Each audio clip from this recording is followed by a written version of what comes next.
जी सभी को।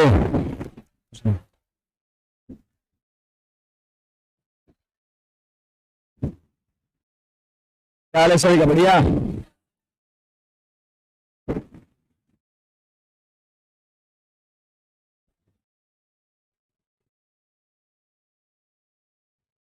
चलिए आगे हेडिंग लगाएंगे, डबल कोन द्विशंकु।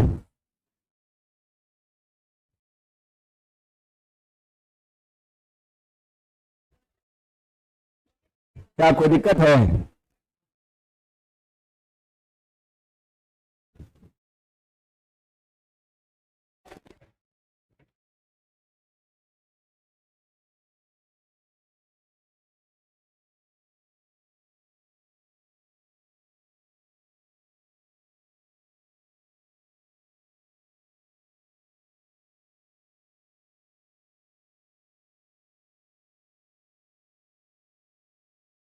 ये देखना है ना, डबल कोन।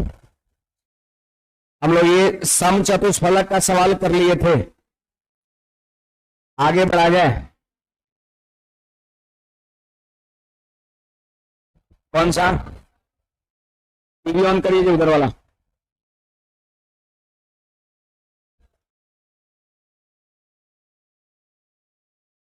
द्विशंकु डबल कोन।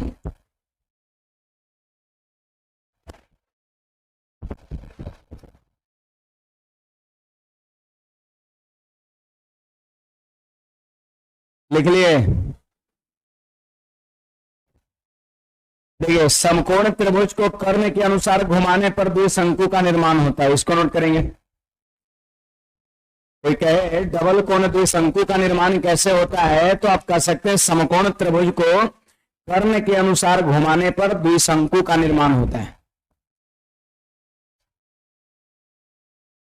समकोण त्रिभुज को कर्ण के अनुसार घुमाने पर द्विशंकु का निर्माण होता है। ऑनलाइन वाले विद्यार्थी भी ध्यान देंगे।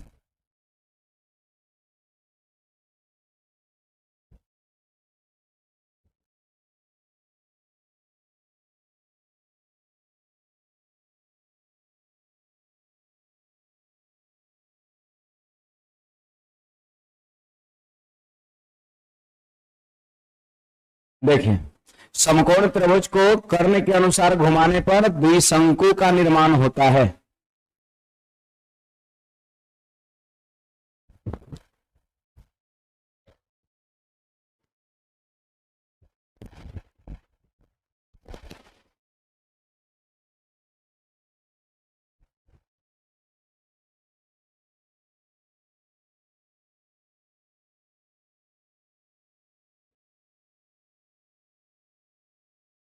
यहां ध्यान दीजिएगा, आप बताइए ये कौन सा त्रिभुज है? ये समकोण त्रिभुज है।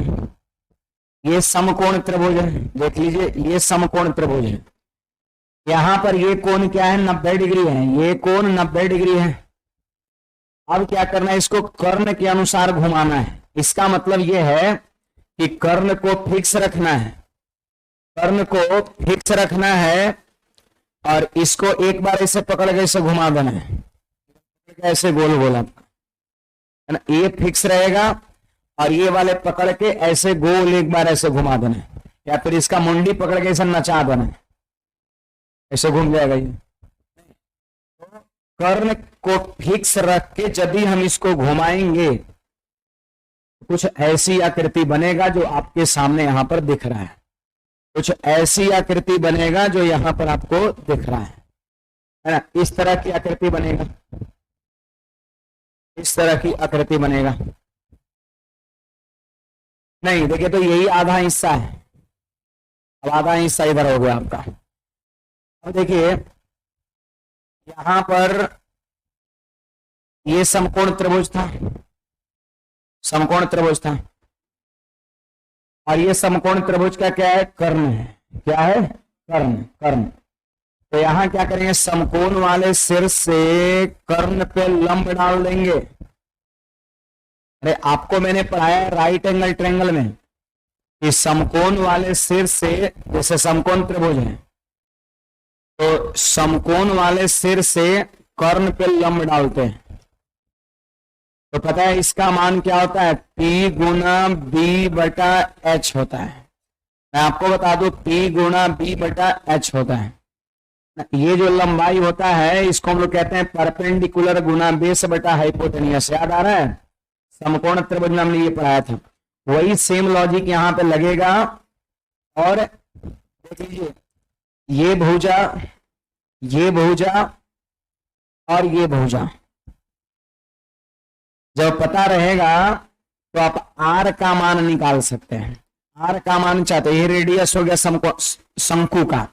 देखिए जब जैसे हमने घुमाया तो दो ठो शंकु बना, एक शंकु ऊपर बन रहा है और एक शंकु कहां बन रहा है, नीचे। तो इसीलिए इसको कहा गया द्विशंकु। दो शंकु बन रहा है, एक शंकु ऊपर बन रहा है और दूसरा शंकु नीचे बन रहा है। अब देखिए ये जो आपका है ना, ये जो आपको दिख रहा है, इस शंकु का तिरछी ऊंचाई होता है L, स्लैंट हाइट। ये भी आपका शंकु का तिरछी ऊंचाई होता है। कोई पूछेगा कि ये स्मॉल r का मान कितना होगा, तो आपका जवाब होगा P गुना B बटा में H होगा, है ना। कोई बोलेगा कि इस द्विशंकु के त्रिज्या कितना होगा, द्विशंकु का त्रिज्या कितना होगा, तो हो जाएगा P गुना B बटा में H हो जाएगा। मतलब जो पहले से समकोण त्रिभुज रहेगा उसका लंब गुना आधार बटा कर्ण कर देंगे तो आपका ये हो जाएगा R का मान हो जाएगा, द्विशंकु का त्रिज्या हो जाएगा, द्विशंकु का त्रिज्या हो जाएगा। आपसे कोई कहेगा कि इसका लेटरल सरफेस एरिया बताइए। लेटरल सरफेस एरिया का मतलब चारों तरफ का क्षेत्रफल, चारों तरफ का क्षेत्रफल, चारों तरफ का क्षेत्रफल। तो आप देखिए यहां पर अगर इसका लेटरल सरफेस एरिया, शंकु का लेटरल सरफेस एरिया पता है भी क्या होता है, बोलिए पाई आर एल होता है। शंकु का लेटरल सरफेस एरिया क्या होता है, पाई आर एल होता है, पाई आर एल होता है। ये जो द्विशंकु बना इसका तिरछी ऊंचाई को L1 कह दिया और इस वाले के तिरछी ऊंचाई को L2 कह दिया। ये भी L2, ये भी L1। तो अगर कोई कहेगा कि शंकु के चारों तरफ का क्षेत्रफल बताइए, ये वाला शंकु के चारों तरफ का क्षेत्रफल, शंकु के चारों तरफ का क्षेत्रफल तो होता है पाई आर एल। अभी आपको शंकु पाए नहीं है, थोड़ा सा यूज है, पाई आर एल होता है चारों तरफ का। तो पाई आर एल ऊपर और फिर ऐसे है नीचे, पाई आर एल नीचे, तो क्या हो जाएगा, पाई आर L1 लिखेंगे और प्लस में पाई आर L2 लिखेंगे। यहां पर हम क्या करेंगे, पाई आर को कॉमन कर लेंगे तो क्या हो जाएगा, L1 plus L2। L1 N2 पता है क्या है, समकोण त्रिभुज का लंब और आधार है। ये समकोण त्रिभुज का ये लंब है और ये आधार है, तो यही तो है यहाँ पर L1 और ये L2 है ना। तो अगर कोई कहेगा LA से क्या होगा तो हम लोग ये चीज लिखेंगे। कोई कहेगा इसका आयतन क्या होगा, आयतन, आयतन यहाँ पे लिख दे रहे हैं वॉल्यूम, वॉल्यूम, वॉल्यूम। तो पता है शंकु का आयतन क्या होता है, 1/3 पाई आर स्क्वायर H होता है। तो यहां पे लिखेंगे, देखिए 1/3 pi R square, are square त्रिज्या सेम ही है, चाहे ऊपर वाले शंकु की बात करें या नीचे वाले शंकु की बात करें। तो 1/3 पाई आर स्क्वायर, स्क्वायर। देखिए मान लेते हैं कि बिंदु A है, आई बिंदु B है, आई बिंदु O है, तो क्या होगा, OA है ना, होगा जी OA। या फिर ऐसा भी हो सकता है, ऐसा भी हो सकता है, इसको कुछ नहीं मानिएगा।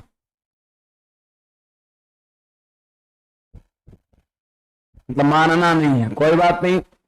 आप बताइए, ये इसको हम H1 कह देंगे शंकु की ऊंचाई, और ये हो गया H2 नीचे वाले शंकु की ऊंचाई। तो आपका यहां पर हो जाएगा, ध्यान दीजिएगा, यहां पर जाएगा 1/3 पाई आर स्क्वायर H1, ये ऊपर वाले शंकु का आयतन, plus 1/3 pi R square into हो जाएगा H2 नीचे वाले शंकु की ऊंचाई। आप बताइए कुछ कॉमन है क्या, 1/3 पाई आर स्क्वायर कॉमन है, तो क्या हो जाएगा यहाँ पर H1 प्लस H2। तो आपको लग रहा है H1 प्लस H2 का मतलब कर्ण। समकोण त्रिभुज का ही क्या है, कर्ण है, समकोण त्रिभुज का ही क्या है, कर्ण है। तो यहां पर चाहे तो आप समकोण त्रिभुज का कर्ण ले सकते हैं।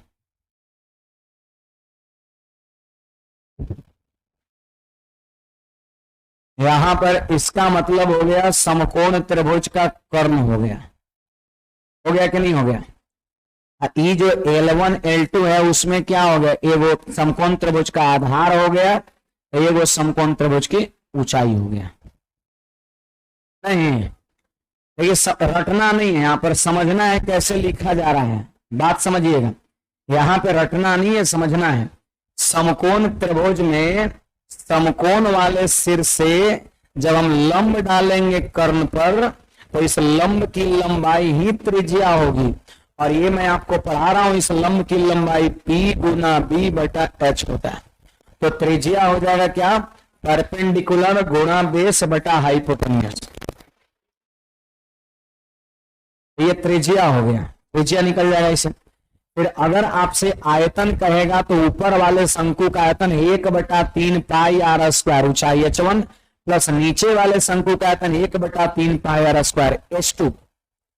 इसमें 1/3 पाई आर स्क्वायर यहां भी है, यहां भी हमने कॉमन कर लिया, तो H1 प्लस H2 बचा। बताइए ये दूरी और ये दूरी को जोड़ देंगे तो क्या पूरा ये समकोण त्रिभुज का कर्ण नहीं हो जाएगा। तो यहाँ पर फॉर्मूला हो गया 1/3 पाई आर स्क्वायर इंटू कर्ण। आर कैसे निकलता है वो मैंने आपको बताया दो शंकु में।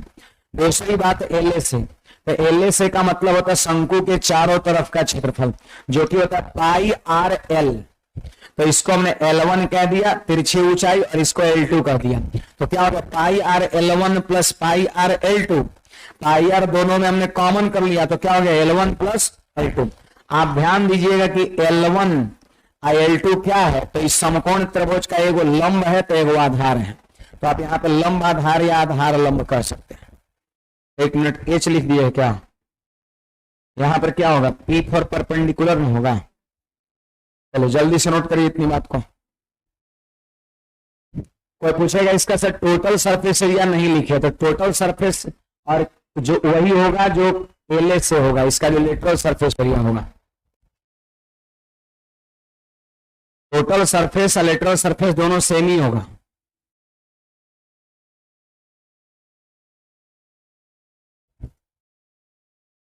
यही है द्विशंकु, और इतनी सी बात, छोटी सी बात है जो आपको ध्यान में रखना है।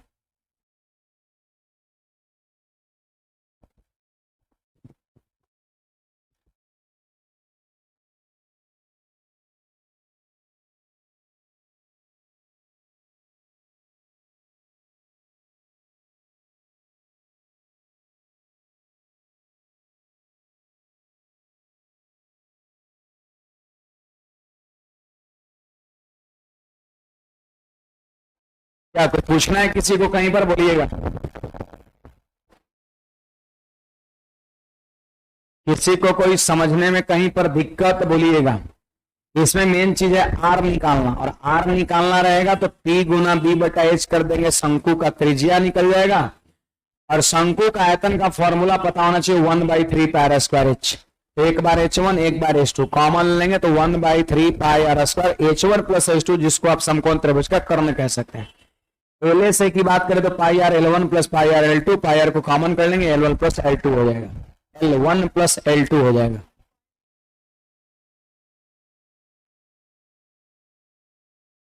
इधर का L अलग है, इधर का L अलग है ना। तो 2 से गुणा क्यों करेंगे, 2 से गुणा कब करते, जब सेम रहता तब ना। ये वाला भुजा की लंबाई अलग है, ये वाले भुजा की लंबाई अलग है। अगर समकोण त्रिभुज की ये दोनों भुजा समान हो जाना तो फिर 2 इंटू पाई आर एल हो जाएगा।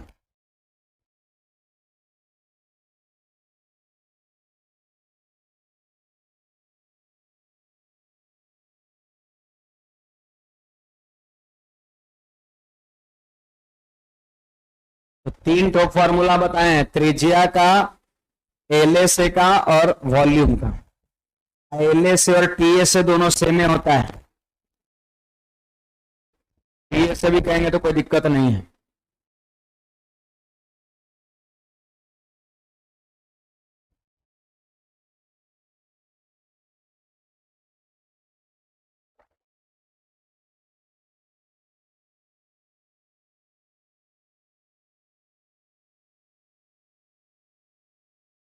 क्या हुआ, कहां पर?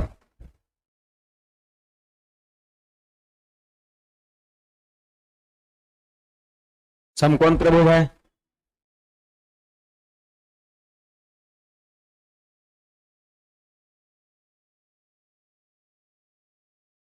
ये कर्ण कैसे हो गया? एक मिनट एक मिनट,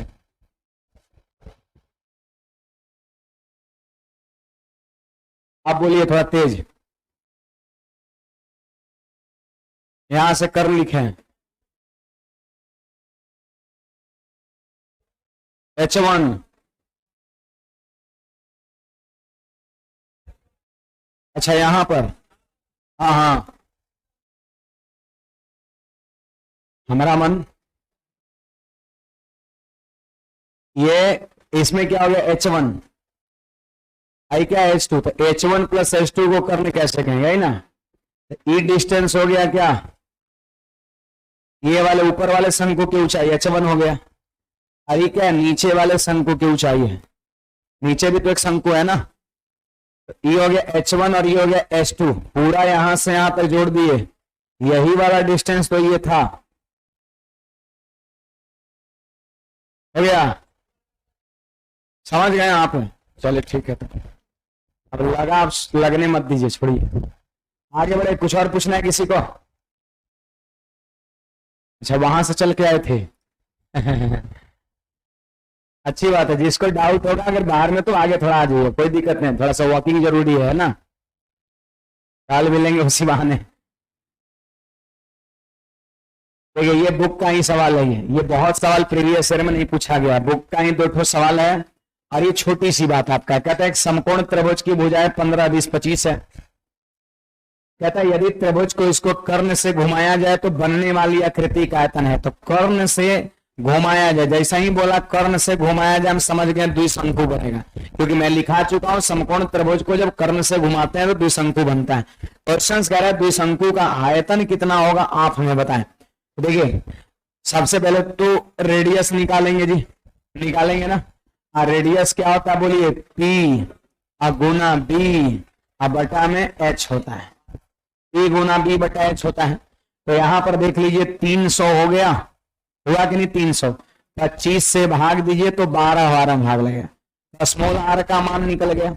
अब बात है यहां पर आयतन का, तो आयतन का फॉर्मूला बोलिए 1/3 पाई r स्क्वायर इंटू कर्ण, अरे इंटू कर्ण भुला गए हैं, इंटू में कर्ण, 1/3 पाई r स्क्वायर इंटू कर्ण, तो बोले 1/3 पाई को वैसे ही छोड़ दिए, r का मान 12 बैठा है तो 12 का स्क्वायर, स्क्वायर और कर्ण कितना दिया भाई 25 दे दिया है, कर्ण कितना दे दिया है 25 दे दिया है, 25 दे दिया है।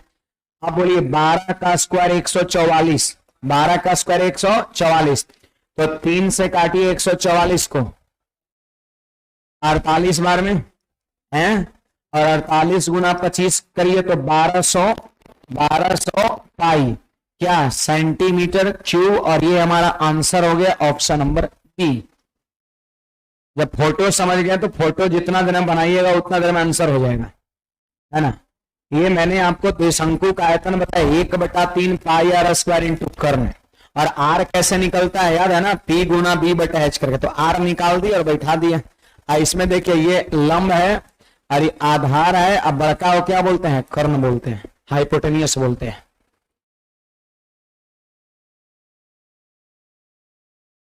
समकोण समद्विबाहु से भी डबल कोण बनेगा सर, यस, क्यों नहीं बनेगा, समकोण समद्विबाहु से भी डबल कोण बनेगा, समकोण समद्विबाहु से डबल कोण बन सकता है। बढ़े आगे, ये देखिए हमारा क्वेश्चन क्या है, सुनिएगा, ये हमारा अगला सवाल, किसी समकोण त्रिभुज की भुजाएं 5, 12 और 13 है। आप यहां पर देख सकते हैं कि समकोण त्रिभुज की भुजाएं 5, 12 और 13 है, ये 12 है और ये 5 है और ये क्या है 13 है, और इसी को इसे नचा देना है मुंडी पकड़ के, बन जाएगा आपका क्या, जो समझ रहे हैं वही बनेगा, है ना। वो कहता है कि कुल पृष्ठीय क्षेत्रफल कितना है। तो एक बात अभी मैंने लिखा था, शायद आपने नहीं लिखा, LSA के बगल में हमने TSA लिखा था कि LSA और TSA दोनों क्या होता है, सेम होता है। लिख लिए थे? देखिए कुछ लोग लिखे हुए थे, इधर आप नहीं लिखे। LSA और TSA दोनों सेम होता है, ऑब्लिक करके TSA भी लिख लेंगे। मैंने जो LSA लिखाया था ऑब्लिक करके TSA भी लिख लीजिएगा। TSA LSA दोनों सेम होता है, नहीं तो कंफ्यूजन हो जाएगा कि वो LSA बताया था, TSA बताए नहीं किए थे, मैंने लिखा था बाद में। अब देखिए जी, इसका फॉर्मूला याद है क्या होता है, पाई आर इंटू में P प्लस बी है ना था जी, pi R into P plus B. L1 plus L2 है, एगो था लंब एगो था आधार, तो pi R into P plus B. बोलिए पाई का मान वैसे ही छोड़ देंगे, अच्छा आर का मान निकालना पड़ेगा।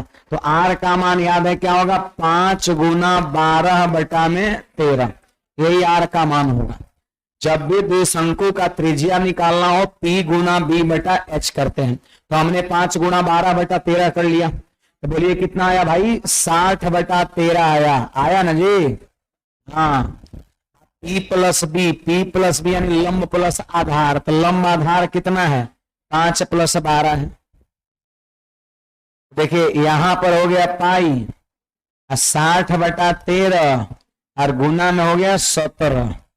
तो आप बताइए कितना हो जाएगा, 17 छक 102 पर एगो 0, पाई बटा 13 क्या क्षेत्रफल है, तो सेंटीमीटर स्क्वायर हो जाएगा। 10-20 पाई सेंटीमीटर स्क्वायर बटा में 13, ऑप्शन नंबर कौन सा, ए हो जाएगा।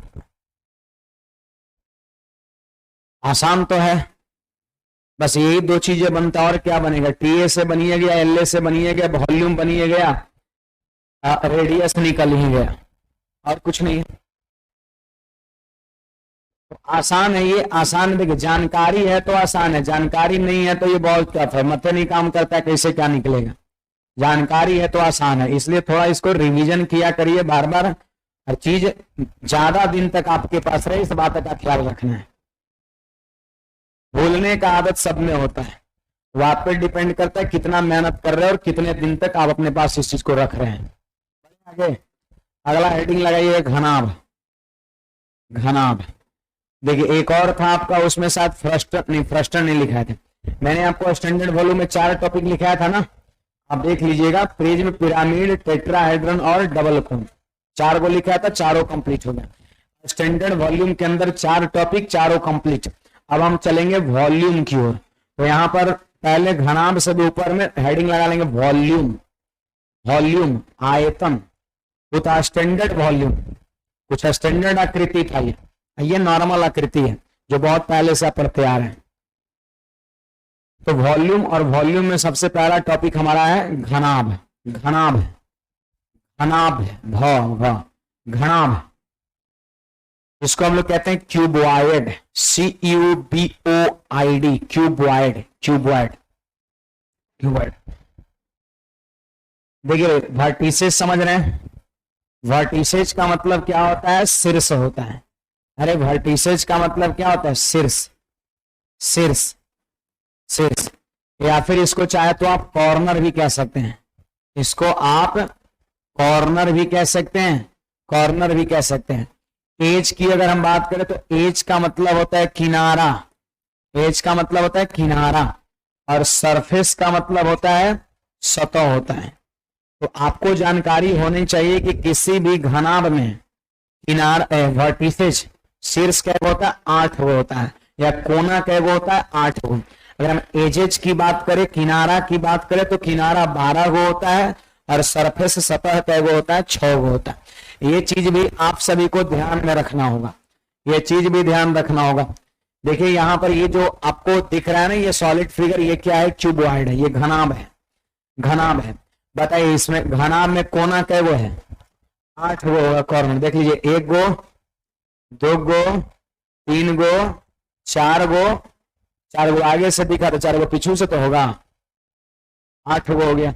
सतह की बात करें तो ऊपर नीचे 2 गो, आगे पीछे 2 गो, 4 गो, बगल बगल 2 गो, 6 गो हो गया, नहीं हो गया, तो सतह 6 गो, किनारा 8 गो, सॉरी शीर्ष 8 गो, किनारा 12 गो था। किनारा मतलब ये कोरी वाला, जैसे 1 गो, फिर ऐसे 2 गो, फिर 3 गो, फिर 4 गो, 4 गो नीचे होगा 8 गो, और फिर 9, 10, 11, 12, 12 किनारा नहीं हो जाएगा, तो 12 गो किनारा, 8 गो शीर्ष, 6 गो सतह। आप सबको ध्यान रखना है, ये जो शीर्ष बिंदु होता है ना, ये जो शीर्ष बिंदु होता है, ये जो शीर्ष बिंदु होता है, पर देखिए लंबाई भी आके मिलता है, यहाँ ध्यान दीजिए, लंबाई भी आके मिलेगा इस जगह पर, चौड़ाई ऊपर में, चौड़ाई भी आके मिल रहा है, और ये ऊंचाई भी मिल रहा है। मतलब कॉर्नर पर जानते हैं लंबाई, चौड़ाई, ऊंचाई सब मिलता है। अरे जिस कमरे में रहते हो उस कमरे के कोने को नहीं आ रही है, कोना को, कॉर्नर को, कोना पर देखिए लंबाई वो आके वहां मिल रहा है, ये जो चौड़ाई है क्लासरूम का वो भी मिल रहा है, और ये ऊंचाई जो है वो भी जाके मिल रहा है। तो जनरली जो है किसी भी घनाभ में एक लंबाई होता है, दूसरा चौड़ाई होता है, तीसरा ऊंचाई होता है। खाली लंबाई चौड़ाई तो आयत, लंबाई चौड़ाई और ऊंचाई भी आ जाए तो घनाभ। अब तीनों भुजा जिस बिंदु पर मिलता है उसी बिंदु को हम शीर्ष कहते हैं। तो शीर्ष कै गो, 8 गो किनारा, 12 गो सतह, 6 गो हो गया। सट से छापिए, ये वाला छपा गया। चलिए आगे बढ़ते हैं। डेली 30 मिनट सिर्फ फॉर्मूला पढ़ने में चला जाता है। अच्छा आपका पैरवी करके हम टाइम बढ़वा देते हैं, 24 घंटे 26 घंटा करा देते हैं, ठीक रहेगा? अगर ऐसा रहे तो सबसे पहले पैरवी अपने लिए हम करेंगे। बढ़े आगे, चलिए यहां पर ये आपको दिख रहा है घनाभ, घनाभ दिख रहा है, घनाभ है, घनाभ एक कमरा है, ये कमरा है, बंद कमरा है, ठीक है? दरवाजा नहीं है, बंद कमरा बोलिए ना, बंद है तब दरवाजा होगा, बैक डोर होगा, उधर पीछे से होगा, है ना? पता है बिजली भी नहीं है इसमें, है बिजली भी चला गया है। अब देखिए क्या होता है इसमें, है ना?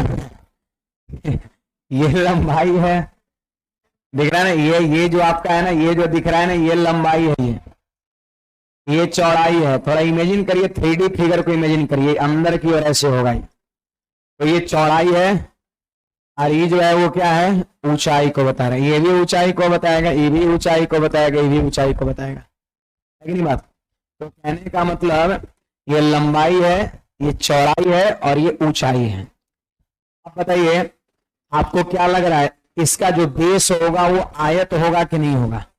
कमरा का जो बेस होगा वो आयत होगा। जैसे यहाँ पर ऐसे हम रख दिए, यही है, यही आकृति है।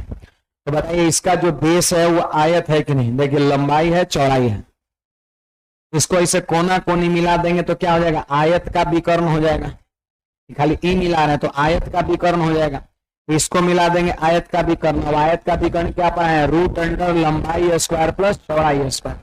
तो देखिए इसका आधार वाला सतह यही है, तो जिस पर घनाभ है आधार वाला सतह यही है। तो बताइए कोना कोनी मिला देंगे, ई कोना और ई कोना मिला देंगे तो बोलिए विकर्ण होगा कि नहीं होगा? घनाभ का विकर्ण होगा। और घनाभ का विकर्ण क्या होता है, root under L square plus B square होता है। Root under L square plus B square घनाभ का विकर्ण होता है, सॉरी आयत का विकर्ण होता है। ये जो आयताकार सतह है उसका विकर्ण हो गया, इसे कोना कोनी, root under L square plus B square. देखिए आयत के विकर्ण का फॉर्मूला लगा है। लेकिन वही अगर जैसे देखिए ये आयत के अपोजिट शीर्ष को मिला दिए, ई वाले को, तो आयत का विकर्ण हो गया। वही घनाभ के अपोजिट शीर्ष को मिला देंगे तो घनाभ का विकर्ण होगा। सोच रहे होंगे घनाभ का अपोजिट शीर्ष कौन कौन हो जाएगा? तो जैसे देखिए ई कोना और यहां पर ये कोना, ये कोना और ये कोना हो गया। तो बताइए यहां पर ई वाला क्या है जी, ये root under L square plus B square. ये क्या है, एच है। और ये क्या डिग्री, 90 डिग्री का यहाँ कोण बनता है, 90 डिग्री कोण बनेगा। तो फिर से एक बार आप लगाइए अंडर रूट, अरे कर्ण बराबर क्या होगा, अंडर रूट आधार स्क्वायर प्लस लंब स्क्वायर, इस तरीके से आपको मिलेगा ना। तो का मतलब ये जो आपको दिख रहा है ना, ये जो आपको दिख रहा है ये हो गया उस घनाभ का विकर्ण। घनाभ का विकर्ण का मतलब क्या, जैसे क्लासरूम का ई वाला कोना से वो नीचे वाला कोना, नीचे वाला कोना, यहां समझिए, यहां समझिए, ई वाले कोना से यहां वाला, यहां वाले कोना से एकदम बीचों बीच ये वाला, यहां से ये वाला से ये वाला, जो बीचों बीच जाएगा ना अंदर अंदर, वो आपका कहलाएगा घनाभ का विकर्ण। ई वाला कोना से यहां नीचे वाला कोना, ई वाला कॉर्नर से यहां नीचे वाला, क्यों, और ई वाला कॉर्नर से ये वाला कॉर्नर से ये वाला कॉर्नर से ये नीचे वाला आपका। अगर सोच रहे हैं यहां सर यहां लीजिए, नहीं तो आयत का विकर्ण हो गया।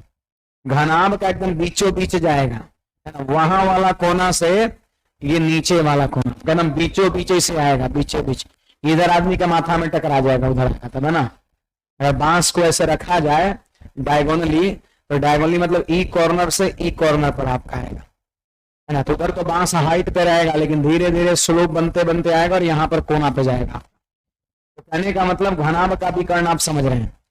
आयताकार सतह होता है तो आयत का विकर्ण root under L square plus B square, और घनाभ का विकर्ण में वो ऊंचाई आ जाता है, इसलिए root under L square plus B square plus H square होता है। कुछ फॉर्मूला यहाँ पर है जो आपको ध्यान रखना है। एक बात और जानिए, किसी भी घनाभ में अगर कोई पूछेगा सबसे लंबा छड़ या सबसे लंबा बांस किस तरीके से रखा जा सकता है, क्या लंबाई के अकॉर्डिंग, चौड़ाई के अकॉर्डिंग, ऊंचाई के अकॉर्डिंग, की डायगोनल के अकॉर्डिंग। डायगोनल, सबसे लंबा बांस डायगोनल ही हटेगा, देखिएगा कभी आजमा करके, है ना। देखिएगा सबसे जो लंबा बांस या छड़ अगर किसी कमरा में हटेगा तो डायगोनली हटेगा, वो कोना से नीचे वाले कोना, क्योंकि विकर्ण क्या होता है, लंबाइयों से बड़ा होता है, चौड़ाइयों से बड़ा होता है, ऊंचाइयों से बड़ा होता है। तो जेन्युइन बात है आपका डायगोनली ही सबसे लंबा बांस हटेगा। तो अगर कभी क्वेश्चंस में कह दे सबसे लंबा बांस की लंबाई, सबसे लंबा छड़ की लंबाई, तो समझ जाना विकर्ण आपसे पूछ रहे हैं। और विकर्ण का फॉर्मूला लगाएंगे root under L square plus B square plus H square, है ना। अगर कोई कहेगा कि इसका एलए से बताइए, एलए से मतलब लेटरल सरफेस एरिया, तो लेटरल सरफेस एरिया मतलब समझते हैं ये वाला, ये वाला, ये वाला और पीछे वाला, चारों तरफ के क्षेत्र को हम लेटरल सरफेस कहते हैं। और उसका क्षेत्रफल क्या होता है, 2 into L plus B into H होता है। अगर ऊपर नीचे भी जोड़ देंगे तो आपका हो जाएगा टोटल सरफेस हो जाएगा। आयतन होता है इसका लंबाई गुने चौड़ाई गुना ऊंचाई होता है। घनाभ का 3 गो डायमेंशन, एगो एल, एगो बी, एगो एच। तो बाकी इसका जो भी बेसिक फॉर्मूला है वो आप सभी को याद रखना होगा। शर्ट से इसको आप नोट करिए। डायग्राम बना लिए? नहीं बनाए तो डायग्राम बनाइए और ये सब फॉर्मूला यहाँ पे लिखिए। बहुत मेहनत से इसे हम करते हैं, रात में छुट्टी दे दे के जग जग के इसे हम करवाते हैं। पढ़ाते वक्त थोड़ा हमको सुविधा होता है, लिखना नहीं पड़ता और क्या। कहीं ना कहीं बात बराबर, उधर मेहनत करिए तो इधर नहीं करिए।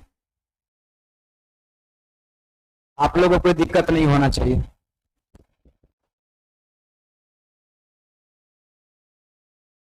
अधिकतम लंबाई मतलब विकर्ण, फोटो जरूर बनाइएगा।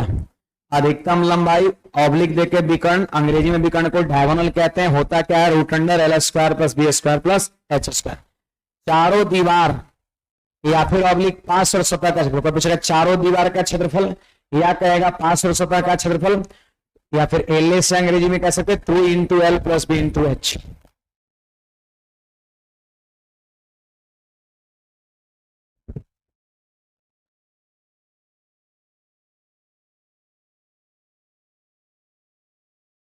आप तो बना दिए घन, शायद ट्यूब बना दिए।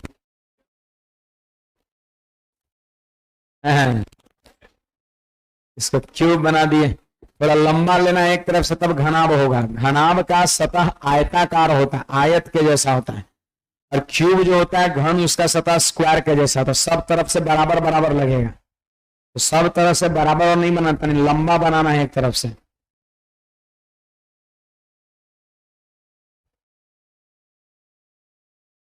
गुरु जी आज सब समझ में आ रहा है, ससर नहीं रहा है। ध्यान थोड़ा इधर उधर भटकाइए, ससरेगा। अच्छी बात है, कंसंट्रेशन यहां पर है इसलिए समझ में आ रहा है। ऊपर करें,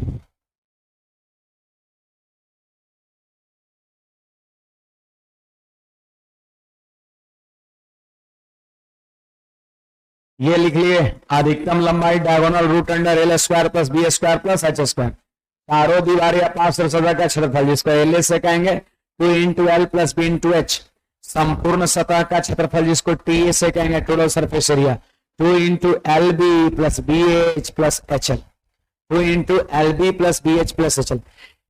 अब वॉल्यूम यहां पर देखिए, वॉल्यूम का मतलब होता है लंबाई गुने चौड़ाई गुना ऊंचाई होता है, लंबाई गुने चौड़ाई गुना ऊंचाई होता है, लंबाई गुने चौड़ाई गुना ऊंचाई होता है, लंबाई गुने चौड़ाई गुना ऊंचाई होता है। चलिए थोड़ा सा यहां पर समझिए, घनाभ में कै गो सतह होता है? 6 गो होता है, 6 गो होता है, घनाभ में 6 गो सतह होता है। देखिए जैसे ये फर्श है, फर्श फर्श फर्श, कोई पूछेगा फर्श का क्षेत्रफल क्या होगा, तो ये जगह लंबाई और गुणा में क्या होगा? चौड़ाई। इमेजिन करिए घनाभाकार है तो लंबाई हो जाएगा और गुना चौड़ाई। फर्श मतलब क्या? आयत। ये जो फर्श है वो क्या आयत के जैसा नहीं है? जैसा। तो फर्श का क्षेत्रफल मतलब एक आयत का क्षेत्रफल जो कि लंबाई गुना चौड़ाई होगा, मतलब एल बी होगा। एल बी नीचे, जितना नीचे होगा उतने ऊपर का क्षेत्रफल नहीं होगा, जितना लंबाई चौड़ाई नीचे उतना लंबाई चौड़ाई ऊपर। तो एल बी नीचे भी और एल बी ऊपर भी, तो एल बी और एल बी 2 एल बी हो गया। अब देखिए कोई पूछेगा ई दीवार का क्षेत्रफल कितना होगा, तो इसमें क्या है? एल है, एल लंबाई है और एच ऊंचाई है, तो हो जाएगा एल गुना एच। और ये भी तो आयते के आकार का है, लंबाई गुना चौड़ाई। यहाँ पर एल है और चौड़ाई का काम एच करेगा, ऊंचाई, तो एल गुना एच, तो एल गुना एच इधर भी हो जाएगा और एल गुना एच इधर भी हो जाएगा। आप लोग ऑनलाइन वाले विद्यार्थी इस कमरे में बैठो, अज्यूम करो दाहिने बाएं वाले का है ना, वो आपका कहलाएगा लंबाई और ये कहलाएगा चौड़ाई। अब कोनो खेत में जाकर बैठल होगा होता है, लोग कमेंट करके बताओ सर हम घर में नेटवर्क नहीं रहता तो घर से बाहर सुबह सुबह 8 बजे जाते हैं निकल करके, बागीचा उगीचा हम बैठा रहते हैं। अच्छी बात है। तो इमेजिन करिए थोड़ा है ना, इमेजिन बहुत कुछ आप करते हैं सपना में खास करके ज्यादा तो ये भी तो इमेजिन करना है ना, इमेजिन नहीं करते हैं। इमेजिन मतलब सपना देखने तो समझिए सही बात है ना, सपना भी देखना बहुत जरूरी है। क्या सपना देखना है, ऐसा नहीं कि उल्टा पलटा देखना है ज्यादा उल्टे पलटे आता है लोग के माथा में ना। यहां पर देखिएगा बी एच, जैसे ये वाला जो सरफेस दिख रहा है, इसमें क्या है? ये दीवार का ये चौड़ाई बी है पूरा यहां से आ चौड़ाई, और ये एच है आपका, तो बी एच हो गया। तो जैसा आगे वैसा ही पीछे, तो 2 बी एच हो जाएगा। 2 गो एल बी ऊपर नीचे, और 2 गो एच एल और 2 गो बी एच हो जाएगा। 6 गो सतह होता है, एगो का क्षेत्रफल एल बी, दूसरे का बी एच और तीसरे का एच एल होता है। अब 2 गो है तो 2 L B plus 2 B H plus 2 H L, 2 को कॉमन कर लेंगे तो 2 into L B plus B H plus H L. याद रहेगा सबको, एल मतलब लंबाई, बी मतलब चौड़ाई और एच मतलब ऊंचाई। लंबाई चौड़ाई ऊंचाई हो गया। तो चलिए बताइए विकर्ण का फॉर्मूला क्या होगा? Under root L square plus B square plus H square. Lateral surface area 2 into L plus B into H, total surface area 2 into L B plus B H plus H L. आयतन बोलिएगा L B H. आयतन का मतलब होता है कि कितना जगह है, आयतन मतलब कितना जगह है, बोले इस कमरे में कितना स्पेस है। ये जो खुला खुला ये सब जिसमें हवा है, ये सब भी आपका आयतन के ही अंदर में आएगा, है ना। तो ये निकालने के लिए लंबाई गुने चौड़ाई गुना ऊंचाई कर देंगे। इसके बाद देखिए आगे बढ़ते हैं, यहाँ पर सारे विद्यार्थी बने। यहां पर एक खुले घनाभ का क्षेत्रफल, कभी कभी ऐसा होगा कि खुला घनाभ रहेगा। खुला घनाभ मतलब समझ रहे हैं, बिना ढक्कन का, बिना ढक्कन का, बिना ढक्कन या फिर बिना पेंदी, है ना। तो बिना ढक्कन बिना पेंदी खुले घनाभ का क्षेत्रफल। खुला घनाभ मतलब ये वो सतह ना रहेगा। हो सकता है मेरे सवाल में लिखा है कि बिना पेंदी मतलब जिसका बॉटम पार्ट नहीं है, ये फर्श नहीं है ना, बक्सा होगा जिसका फर्श नहीं है, या हो सकता है कभी ऊपर वाला ना हो, तो सबका मतलब सेम ही होता है। या खुला घनाभ, खुला घनाभ तो ऊपर से नहीं है आपका, ये वो सतह खुला रहेगा। तो बताइए जब ढक्कन नहीं है, पेंदी नहीं है या खुला घनाभ लिखा है, तो इसका मतलब पांचों गुण सतह का अर्थ हो गया, और ऊपर वाला तो नहीं है। ऊपर वाला नहीं है तो आप क्या कह सकते हैं, पांच ही सतह हो गया। ऊपर वाले का क्षेत्रफल क्या होता है, लंबाई गुने चौड़ाई, LB होता है। जो फर्श का क्षेत्रफल लंबाई गुना चौड़ाई वही छत का होता है। कभी भी बिना ढक्कन, बिना पेंदी या खुले घनाभ का क्षेत्रफल कहेगा, मतलब समझना है पांच सतह का क्षेत्रफल कह रहा है, पांच सतह का क्षेत्रफल कह रहा है, पांच सतह का क्षेत्रफल, एगो नहीं है। तो बताइए पांच गो सतह का क्षेत्रफल कैसे निकाल सकते हैं, तो 6 सतह का क्षेत्रफल निकाल लिए 2 × LB + BH + HL से, और एगो लंबाई गुना चौड़ाई क्या करिए, घटा दिए। लंबाई गुना चौड़ाई घटा होगी, फर्श में क्या होता है, लंबाई होता है और चौड़ाई, फर्श में ऊंचाई थोड़ी ना आ जाता है ना। तो 6 सतह का क्षेत्रफल लिख के एगो सतह के क्षेत्रफल को माइनस कर देंगे, तो क्या ये पांचों सतह का क्षेत्रफल नहीं हो जाएगा। तो आपको लिखना है बिना ढक्कन, बिना पेंदी, फिर ऑब्लिक मार के लिखना है खुले घनाभ का क्षेत्रफल बराबर पांच सतह का क्षेत्रफल बराबर 2 × LB + BH + HL - LB।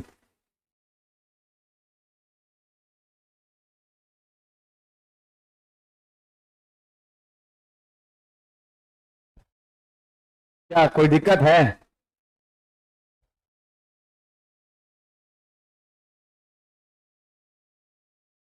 ना ना ना ना, LB खाली, ढक्कन पेंदी कहाँ नहीं होगा, ऊपर में होगा। खुला ई तो नहीं होगा, ऊपर में होगा, नहीं खुला घनाभ ऊपर से खुला होगा। तो ऊपर वाले का क्षेत्रफल क्या होता है, लंबाई गुना चौड़ाई होता है।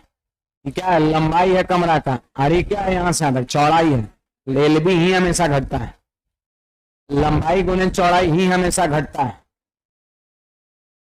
समझ में आया बात है, लंबाई गुना चौड़ाई ही हमेशा घटता है, लंबाई गुने चौड़ाई हमेशा घटता है, लंबाई गुने चौड़ाई हमेशा घटता है। बाकी यहां से आगे हम देखेंगे अगले क्लास में। आप लोग रिवीजन करिए, कल टेस्ट होने की प्रबल संभावना है 2D का, है ना।